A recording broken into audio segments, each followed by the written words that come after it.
Pourquoi la majorité des crypto-monnaies sont vouées à disparaître? On va faire un petit sujet sur les altcoins et on va voir pourquoi ils perdent tous 95% de leur valeur. Évidemment, il n'y a pas de conseil en investissement. On va voir que les crypto-monnaies sont un actif très risqué, c'est très volatile, mais surtout, on va comprendre ce que c'est qu'un altcoin et pourquoi la majorité en fait sont amenées à descendre à zéro parce que finalement, l'utilité qu'il y a derrière, pour la plupart d'entre eux, elle est très faible, voire inexistante. Donc, globalement, ce qu'il faut retenir, c'est que plus de la moitié des cryptos lancés depuis 2021, donc c'était il n'y a pas si longtemps, c'est il y a 5 ans, sont déjà mortes. On parle de la moitié des crypto-monnaies qui ont été lancées parce qu'en fait, plus le temps avance, plus il est facile de lancer une crypto-monnaie et du coup, il y a énormément de projets à risque qui, en fait, prennent une certaine capitalisation en phase de bull run et dès qu'on redescend sur un bear market, c'est les premiers à redescendre, mais de manière extrêmement violente. Si on va sur CoinMarketCap, c'est le site qui référence toutes les crypto-monnaies qui sont listées. On peut aller au-delà de la page du top 100, mais déjà, même dans le top 100, il y a des projets qui sont très volatiles. Mais si on prend, par exemple, la crypto-monnaie classée, je ne sais pas, je ne la connais pas, mais classée 441e en termes de capitalisation, on va cliquer dessus. Et si on regarde, par exemple, depuis, depuis un an, on voit qu'il y a quand même 57% de la valeur qui a été perdue. Ça, en un an. Donc, imaginez que vous mettiez 1000 euros sur cette crypto-monnaie, mais déjà, au bout d'un an, vous êtes à moins de 500 euros. Donc, il faut bien comprendre que la plupart des crypto-monnaies sont volatiles.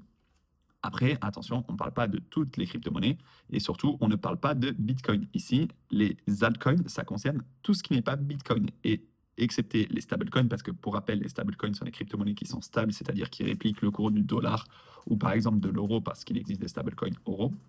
Ça, c'est pas soumis à la volatilité. Je vous en ai fait d'ailleurs une vidéo, vous pouvez aller la voir sur la chaîne. Et je vous ai fait aussi un article sur le site que je suis en train de construire. Vous pouvez aller voir dans la partie blog. Mais tout ce qui n'est pas Bitcoin, ça s'appelle donc des altcoins. C'est des crypto-monnaies alternatives. En fait, le rêve, il a toujours été le même, c'était de trouver le prochain Bitcoin avant tout le monde. Et du coup, en misant sur une crypto-monnaie à faible capitalisation, forcément que on pouvait espérer de plus gros gains. Parce que si on voit que la capitalisation de Bitcoin aujourd'hui, elle dépasse les 1000 milliards de dollars, on peut voir que déjà dans le top 100, on a certaines crypto-monnaies qui sont à peine à 349 millions de dollars. Et là, on est encore sur Celestia, c'est-à-dire la 96e crypto-monnaie en termes de capitalisation.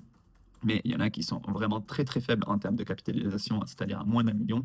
Donc forcément que c'est beaucoup plus volatile. Si on veut faire un x2, il suffit juste que la capitalisation fasse x2. Et évidemment, c'est beaucoup plus simple pour une crypto-monnaie à 100 000 euros de capitalisation de faire un x2 qu'une crypto-monnaie à 10 milliards, par exemple, de faire un x2. Donc forcément que le risque n'est pas le même. Mais en période de bull run, il y a certaines crypto-monnaies qui ont fait, du moins sur les bull runs précédents, qui ont fait des x2, x3, x10, x15. C'est possible. Mais encore une fois, il faut miser sur les bonnes crypto-monnaies.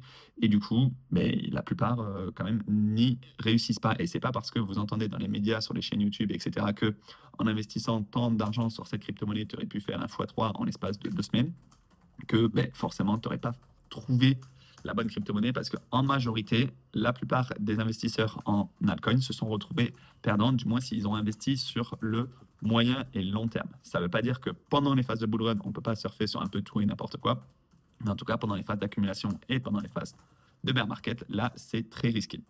En fait, sur CoinGecko, donc CoinGecko, c'est le site comme CoinMarketCap qui référence aussi toutes les crypto-monnaies qui sont listées sur les différentes plateformes d'échange. C'est d'ailleurs très pratique. Par exemple, si on veut voir Ondo, donc c'est la 47e crypto-monnaie du marché, on peut voir par exemple sur quelle plateforme elle est listée. Il suffit de cliquer sur marché juste ici et on voit qu'elle est sur Binance, elle est sur OKX, elle est sur Bybit, elle est sur pas mal d'échanges et c'est la même chose pour CoinMarketCap. Il suffit de cliquer par exemple sur le BNB. Hop, on clique sur juste ici marché et on voit les marchés sur lesquels elle est listée. Donc évidemment Binance parce que c'est la crypto-monnaie de Binance, donc le BNB contre le USDT, le BNB par exemple contre d'autres crypto-monnaies. Et on voit aussi les autres plateformes sur lesquelles c'est listé.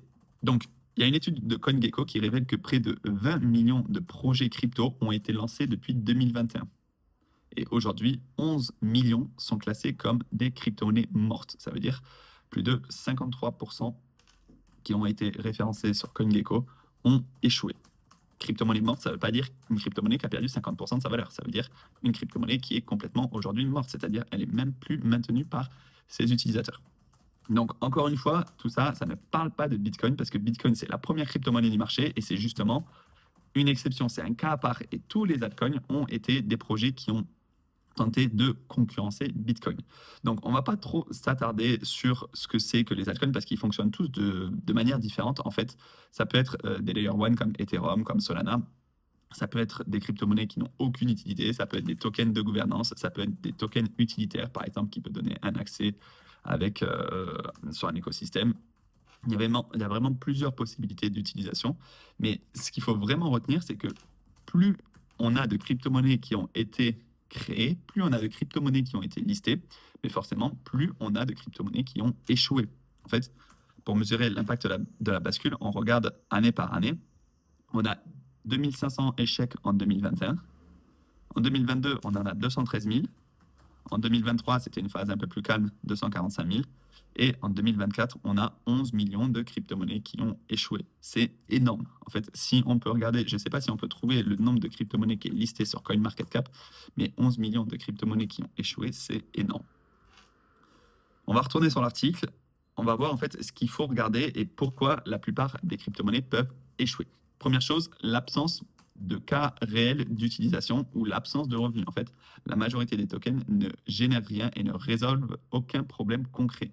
Ils existent juste parce qu'ils sont faciles à créer, comme par exemple les memcoins. Donc les memcoins, c'est par exemple le memcoin le plus connu, c'est le Dogecoin. C'est une crypto-monnaie à tête de chien. D'ailleurs, ça part vraiment d'une blague quand ça a été créé par ses utilisateurs. Aujourd'hui, on est quand même sur une crypto-monnaie à une très forte capitalisation, à plus de 11 milliards de capitalisation.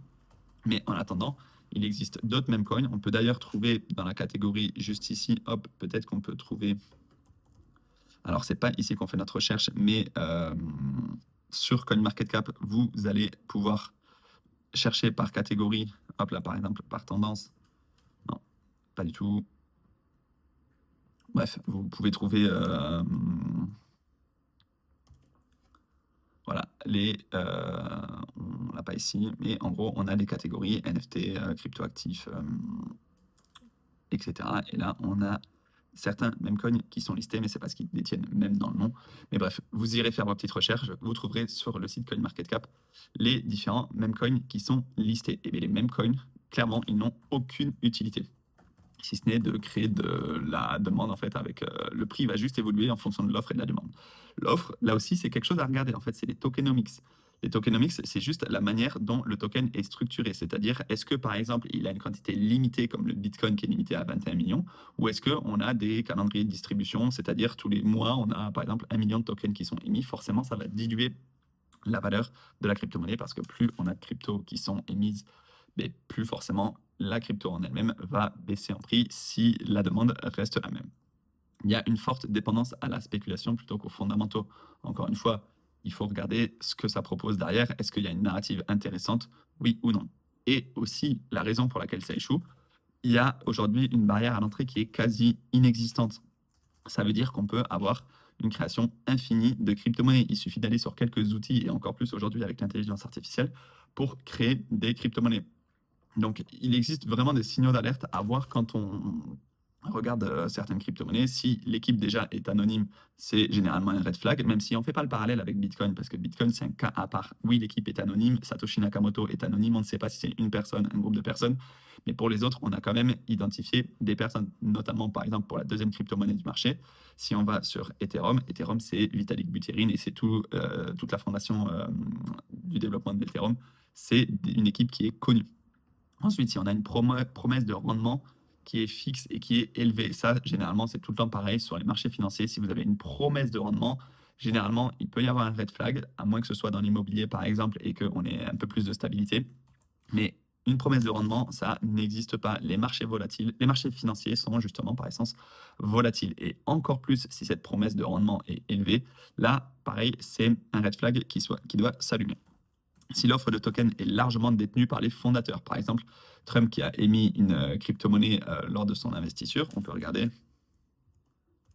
sur CoinMarketCap, c'est celui-ci, il est toujours 89 en termes de capitalisation, mais la tokenomics de ce projet est absolument catastrophique. C'est vraiment voilà, en fait, on voit qu'on a quand même 66% qui est verrouillé, et c'est-à-dire qui est détenu par l'équipe des créateurs. Là, on voit tout ça ici, et ce qui est public, c'est environ 10% de la supply de cette crypto-monnaie, donc c'est catastrophique. Si à un moment donné, ils décident de vendre, c'est catastrophique pour le prix de la crypto. Si on n'a aucun usage mesurable, ça on l'a déjà évoqué, si on a une communauté qui est centrée uniquement sur le prix, que ce soit sur les réseaux sociaux, sur les différentes vidéos YouTube que vous pouvez voir sur cette crypto-monnaie, si on parle uniquement du prix et pas des fondamentaux derrière, c'est pareil, c'est un red flag. Et s'il y a une pression à acheter, là aussi, c'est un red flag. Il y a une thèse qui peut se vérifier sur certaines crypto-monnaies, c'est que plus un actif a survécu longtemps en traversant les cycles, plus il a de chances de continuer à survivre. Alors attention, ça ne veut pas dire que c'est le cas, parce que si on regarde le top coin market cap, le top 10 coin market cap, entre, je sais pas, le précédent bull run et le dernier bull run, il a quand même largement évolué.